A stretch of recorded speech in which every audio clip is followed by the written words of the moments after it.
Assalamualaikum. Jadi kami dari kelompok 1 akan membahas materi tentang Evolusi paradigma pembangunan. saya Susana Nabila Arifin sebagai moderator dan rekan saya Syarifah Sapira Meria. dan dua rekan saya ada Siti Aisyah dan Novelia Tia Anelda. Jadi di sini kita akan membahas tentang pengertian dan ruang lingkup pembangunan ekonomi dan ekonomi pembangunan. Lalu ada pembangunan, pertumbuhan dan perkembangan ekonomi, lanjut ke sistem ekonomi dan terakhir evolusi paradigma pembangunan. Langsung saja kita masuk ke materi yang pertama yang akan dibacakan oleh Siti Aisyah. Assalamualaikum warahmatullahi wabarakatuh. Di sini saya akan menjelaskan pengertian dan ruang lingkup ekonomi pembangunan dan pembangunan ekonomi. Jadi, pembangunan ekonomi pada umumnya didefinisikan sebagai suatu proses yang menyebabkan terjadinya kenaikan pendapatan pendapatan per kapita pada suatu masyarakat dalam jangka panjang. Jadi, kesimpulannya, pembangunan ekonomi ini memiliki 3 sifat penting. Yang pertama, pembangunan sebagai suatu proses. Yang kedua, pembangunan sebagai suatu usaha untuk meningkatkan pendapatan per kapita. Yang ketiga, peningkatan pendapatan per kapita harus berlangsung dalam jangka panjang. Menurut Todara, pembangunan ekonomi merupakan bagian dari pembangunan. Sedangkan pembangunan itu sendiri dapat diartikan sebagai suatu proses multidimensional yang melibatkan perubahan-perubahan besar dalam struktur sosial, sikap-sikap yang sudah terbiasa, dan lembaga-lembaga nasional, termasuk pula pertumbuhan ekonomi, serta pengurangan dan pemberantasan kemiskinan yang absolut. Sedangkan menurut Meyer dan Banwin, ekonomi pembangunan adalah suatu proses yang menyebabkan pendapatan per kapita real itu mengalami kenaikan dalam jangka waktu yang panjang, atau jika laju pembangunan itu lebih besar daripada pertumbuhan penduduk sehingga pendapatan per kapita real itu meningkat. Selanjutnya, ruang lingkup ekonomi pembangunan. Ilmu ekonomi pembangunan lebih luas daripada ilmu ekonomi tradisional dan ilmu ekonomi politik. Ilmu ekonomi tradisional ini membahas pembangunan dalam pengertian pertumbuhan material. Seperti yang dikatakan Todara pada tahun 1997, ilmu ekonomi tradisional ini berurusan dengan sumber-sumber produktif langka supaya bisa digunakan secara efisien dan murah. Sumber-sumber ini juga dapat dikembangkan sepanjang waktu untuk menghasilkan barang dan jasa secara terus-menerus. Ekonomi politik lebih luas daripada ekonomi tradisional. Ilmu ini mempelajari tentang proses-proses sosial dan institusional yang mana kelompok-kelompok elit ekonomi dan politik berusaha mempengaruhi keputusan untuk mengalokasikan sumber-sumber produktif langka. Materi selanjutnya akan dibacakan oleh saya sendiri. Baiklah, di sini saya akan membahas tentang pembangunan, perkembangan, dan pertumbuhan ekonomi yang ada di Indonesia. Menurut Sismon Kasnas, pertumbuhan ekonomi adalah suatu kenaikan kemampuan jangka panjang dari negara untuk menyediakan berbagai barang ekonomi kepada penduduknya. Menurut salah seorang peraih Nobel Ekonomi ini, pertumbuhan ekonomi dicapai oleh 3 faktor, yakni peningkatan persediaan barang yang stabil, kemajuan teknologi, serta penggunaan teknologi secara efisien dan efektif. Pertumbuhan ekonomi bisa dibilang sebagai indikator berhasil atau tidaknya suatu pemerintahan dalam menjalankan, mengelola, dan membangun negara, meskipun ada banyak faktor, baik di dalam negeri maupun di tataran global dunia, menjadi salah satu faktor penentunya. Baiklah, langsung saja kita masuk ke pertumbuhan ekonomi sebelum era reformasi hingga era reformasi. Kala Bapak Soeharto naik menjadi presiden, di saat itulah perekonomian dan politik Indonesia mengalami masa yang tidak baik dan hanya tumbuh sebesar 1,08%,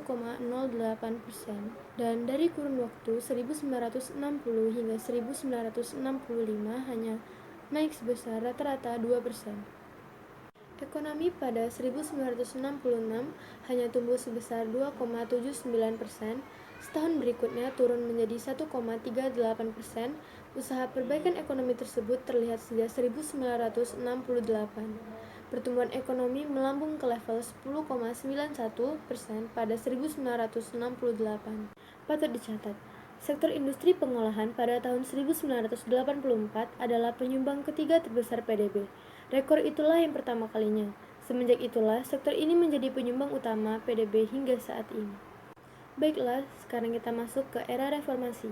Krisis ekonomi global yang bermula pada 1997 dan carut-marutnya politik di dalam negeri membuat Soeharto akhirnya mundur pada 21 Mei 1998. B.J. Habibie yang sebelumnya bertindak sebagai wakil presiden pun naik menggantikan Soeharto. B.J. Habibie tak membuat banyak perubahan pada kebijakan yang menentukan arah PDB. Ia hanya sebentar menjabat sebagai presiden. Pada tahun pertamanya, pertumbuhan ekonomi terjun bebas menjadi 13,31%. Pada tahun keduanya, dengan perbaikan regulasi, Habibie mencatatkan pertumbuhan ekonomi sebesar 0,79% pada 1999. Melalui pemilu, Kiai Haji Abdurrahman Wahid atau disebut dengan Gus Dur menjadi presiden pada tahun 1999. Pertumbuhan ekonomi di era Gus Dur mulai kembali positif. Pada tahun pertamanya, tercatat pertumbuhan ekonomi sebesar 4,92% pada tahun 2000. Namun, pada tahun berikutnya, pertumbuhan ekonomi turun menjadi 3,64%. Lemahnya kerja tim ekonomi dan buruknya hubungan dengan IMF membuat Gus Dur dimakzulkan pada pertengahan 2001. Wakil Presiden Megawati Soekarno Putri naik menggantikannya. Pemerintahan Megawati cukup berhasil melakukan stabilisasi ekonomi. Terlihat dari laju pertumbuhan ekonomi yang menunjukkan tren naik secara berturut-turut. Pertumbuhan ekonomi dari 2002 sebesar 4,5% naik menjadi 4,78% pada 2003 dan 5,03% pada 2004. Industri pengolahan pun semakin berkembang di era Megawati. Selama 3 tahun, kalender PDB industri tersebut selalu mencapai kisaran 400 triliun rupiah, menjadi sektor penyumbang PDB terbesar menurut lapangan usaha. Presiden berikutnya, Susilo Bambang Yudhoyono, cukup baik dalam menjaga pertumbuhan ekonomi. Selama 10 tahun masa kepemimpinannya, pertumbuhan ekonomi melaju di kisaran 5 hingga 6%. Pencapaian terendah terjadi pada 2009 dengan pertumbuhan ekonomi 4,63%. Industri pengolahan masih menjadi kontributor terbesar untuk PDB di masa itu. Kritik ekonomi untuk SBY selama menjabat ialah gagal membangun jaringan infrastruktur. Anggaran infrastruktur pada masa SBY kurang dari 4% dari APBN. Sementara, anggaran cukup besar untuk pos subsidi energi pada APBN 2015, pemerintahan Susilo Bambang Yudhoyono menganggarkan 344,70 triliun rupiah untuk subsidi energi. Selanjutnya, ekonomi di era Bapak Jokowi berkisar di angka 5%.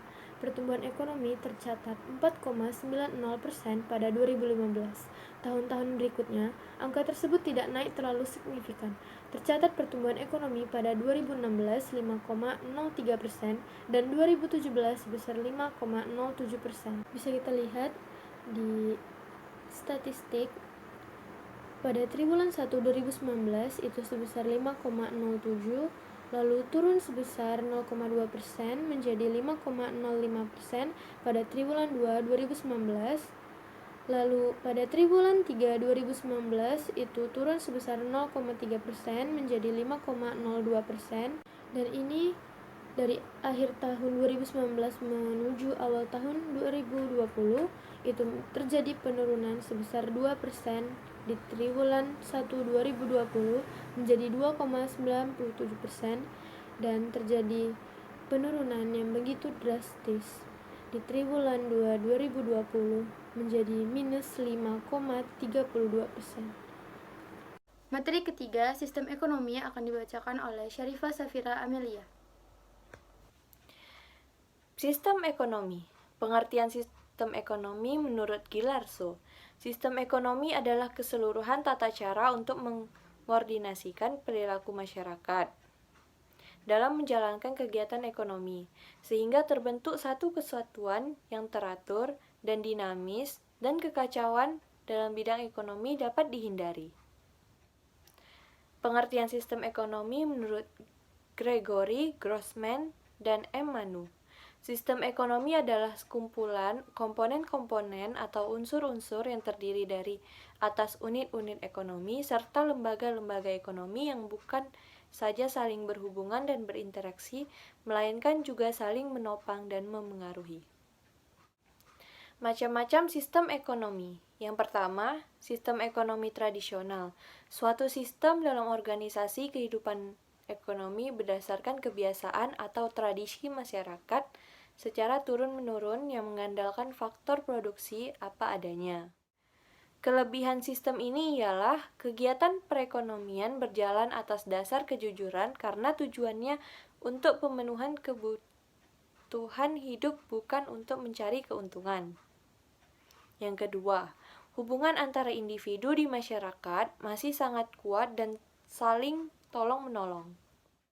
Kekurangan dari sistem tersebut adalah tidak semua kebutuhan masyarakat dapat terpenuhi dengan baik karena mengandalkan hasil alam. Yang kedua, belum adanya nilai standar dalam transaksi tukar-menukar suatu barang. Yang kedua, sistem ekonomi komando. Sistem ekonomi tersebut adalah sistem di mana pemerintah memiliki kekuasaan yang dominan pada pengaturan kegiatan ekonomi. Penguasaan dilakukan melalui pembatasan-pembatasan terhadap kegiatan ekonomi yang dikerjakan oleh anggota masyarakat. Contoh negara yang mengatur sistem tersebut ialah Rusia, RRC, dan negara-negara Eropa Timur. Kelebihan dari sistem ekonomi tersebut ialah dapat mengurangi pengangguran karena pemerintah memegang kendali penuh terhadap semua faktor produksi. Yang kedua, tanggung jawab perekonomian pada pemerintah sehingga pemerintah akan terus berinovasi agar ekonomi negara tetap stabil. Yang ketiga, mudah mengendalikan harga dan pemerataan. Yang keempat, inflasi mudah dikendalikan. Yang kelima, kondisi pasar dalam negeri akan berjalan dengan lancar. Kekurangan dari sistem ini ialah, yang pertama, penjahat sering menjadi kebutuhan dan solusi. Yang kedua, ini akan menghambat inovasi dari masyarakat. Sistem yang ketiga ialah sistem ekonomi liberal, kapitalis. Sistem ekonomi berdasarkan kebebasan seluas-luasnya bagi seluruh masyarakat dalam kegiatan perekonomian tanpa adanya campur tangan daripada pemerintah. Landasan dari sistem perekonomian ini bertujuan secara umum untuk mencari keuntungan pribadi tanpa adanya pihak lain. Kelebihan dari sistem ini ialah yang pertama, tindakan selalu berdasarkan pada prinsip ekonomi sehingga efisiensi dan efektivitas tinggi. Yang kedua, inisiatif dan kreatif dapat dikembangkan. Yang ketiga, setiap perorangan atau perusahaan memiliki kebebasan dan mempunyai hak untuk memiliki kekayaan dan sumber daya produksi pribadi atau tidak dibatasi. Kekurangan dari sistem tersebut ialah yang pertama, mendorong semakin terlihatnya kesenjangan antara golongan ekonomi kuat dengan ekonomi lemah. Yang kedua, perekonomian mudah menghadapi ketidakstabilan. Yang keempat ialah sistem ekonomi campuran. Sistem ekonomi campuran adalah suatu sistem ekonomi yang di satu sisi pemerintah memberikan kebebasan kepada masyarakat untuk berusaha melakukan kegiatan ekonomi, akan tetapi di sisi lain pemerintah memiliki campur tangan dalam perekonomian dengan tujuan menghindari penguasaan secara penuh dari golongan masyarakat. Kelebihan dari sistem tersebut ialah setiap hak individu akan diakui. Yang kedua, penetapan harga dalam perekonomian akan terkendali. Yang ketiga, sektor ekonomi diarahkan untuk kepentingan masyarakat. Yang keempat, terdapat sebuah kebebasan dalam usaha. Yang kelima, kestabilan ekonomi terjamin. Kekurangan dari sistem ini ialah beban pemerintah akan lebih berat dibandingkan dengan sektor swasta. Yang kedua, pihak swasta kurang memaksimalkan keuntungan yang harusnya didapatkan. Yang ketiga, tidak ada kejelasan mengenai batasan pengaruh pemerintah dalam kegiatan perekonomian. Jenis sistem ekonomi yang kelima ialah sistem perekonomian Indonesia. Sistem perekonomian Indonesia yang diterapkan oleh Indonesia adalah sistem perekonomian Pancasila. Sistem Pancasila dipilih untuk diterapkan di negara kita karena di dalamnya terdapat makna demokrasi, barang-barang yang dianggap sangat penting bagi eksistensi negara dan dibutuhkan banyak orang, tidak boleh diserahkan pada pihak swasta. Negara dapat membuat kebijakan, mengurus, mengatur, mengelola, dan mengawasi produk strategis tersebut. Jika kekayaan tersebut dibiarkan begitu saja jatuh pada pihak yang salah, maka kemakmuran masyarakat dalam memanfaatkan kekayaan tersebut sulit terwujud. Ekonomi Indonesia kini dapat banyak ditopang oleh industri dan perdagangan, dengan fokus mayoritas di sektor ekspor. Kelebihan dari sistem ini ialah adanya kebebasan dalam berkreasi dan berinovasi selama tidak mengganggu kepentingan masyarakat. Yang kedua, perekonomian nasional diutamakan untuk kemakmuran masyarakat. Yang ketiga, pengelolaan perekonomian berjalan secara kolektif atau bersama-sama untuk mencapai kemakmuran bersama. Kekurangan dari sistem ini ialah proses pengambilan keputusan ekonomi berlangsung lambat karena harus diselaraskan dengan kepentingan bersama. Adanya dominasi negara dalam pengelolaan perekonomian berpotensi meredam dan membunuh daya kreasi dan inovasi masyarakat. Terakhir, kita akan membahas tentang evolusi paradigma pembangunan yang akan dibacakan oleh Novelia Tia Anelda. Selanjutnya, apa itu evolusi paradigma pembangunan? Paradigma dapat diartikan sebagai pola, model, ataupun cara pandang terhadap suatu persoalan yang di dalamnya terdapat sejumlah asumsi tertentu, teori tertentu, metode tertentu, dan pemecahan masalah tertentu. Dalam pelaksanaan pembangunan di negara-negara berkembang, tidak terlepas dari teori-teori pembangunan yang dipergunakan sebagai acuan dalam perencanaan, pelaksanaan, maupun menilai dan mengukur kinerjanya. Teori pembangunan yang diterapkan adalah teori pembangunan yang berusaha memecahkan masalah yang dihadapi oleh negara-negara yang sedang berkembang, yang tentu saja berbeda dengan teori pembangunan di negara yang telah maju, dikarenakan sebagai faktor yang mempengaruhi salah satunya misalnya untuk negara yang sedang berkembang menghadapi persoalan bagaimana mempertahankan hidup atau survival, sedangkan di negara yang telah maju atau adikuasa yang telah mencapai kemapanan sosial ekonominya, persoalan yang dipikirkan adalah bagaimana mengembangkan politik prestisenya atau bahkan bagaimana benar-benar menjadi polisi dunia dalam semua aspek kehidupan yang baik seperti politik, ekonomi, sosial budaya, ilmu pengetahuan, teknologi, maupun militer dari bangsa-bangsa di dunia. Selanjutnya, mengenai paradigma pembangunan. Sebagai sistem, terdapat 3 unsur pada perkembangan paradigma pembangunan. Yang pertama, unsur masukan atau input. Yang kedua, unsur proses. Dan yang ketiga adalah unsur keluaran atau output.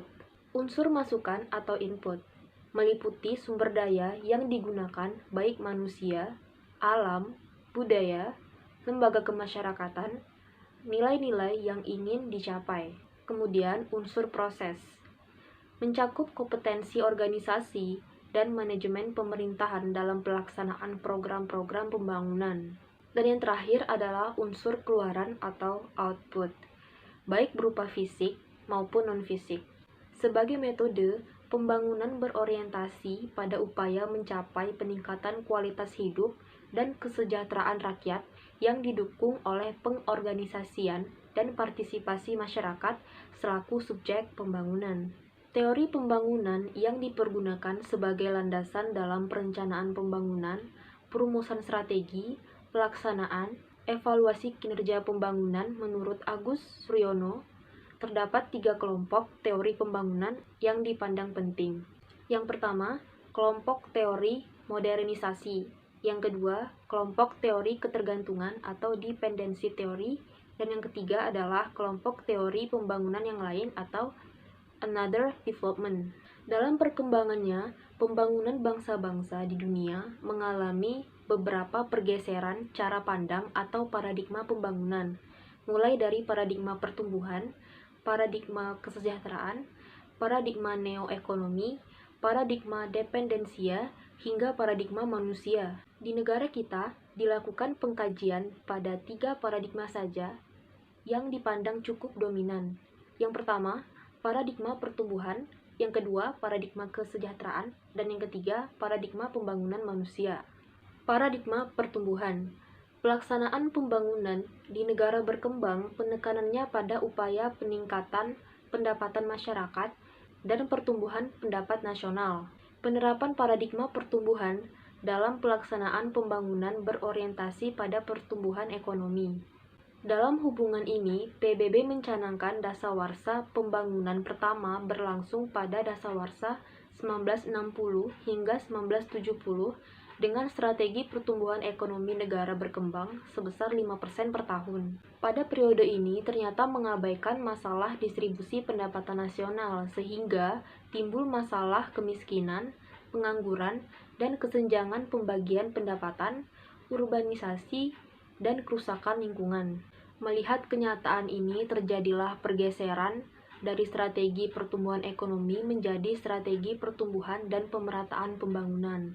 Selanjutnya, timbul pemikiran paradigma baru, yakni paradigma kesejahteraan. Pada awal dasawarsa 1970, muncul pemikiran baru dalam pelaksanaan pembangunan yaitu paradigma kesejahteraan yang orientasinya ingin mewujudkan peningkatan kesejahteraan rakyat dan keadilan sosial dalam waktu sesingkat-singkat mungkin. Pada periode dasawarsa pembangunan kedua, pada 1971 hingga 1980, pelaksanaan pembangunan dengan strategi pertumbuhan ekonomi bergeser menjadi orientasi pertumbuhan dan pemerataan pembangunan menuju industrialisasi dengan strategi pertumbuhan ekonomi sebesar 6% per tahun dengan tujuan pemerataan pembangunan di bidang pendapatan, kesehatan, keadilan, pendidikan, kewirausahaan, keamanan, kesejahteraan sosial, termasuk pelestarian dan penyelamatan lingkungan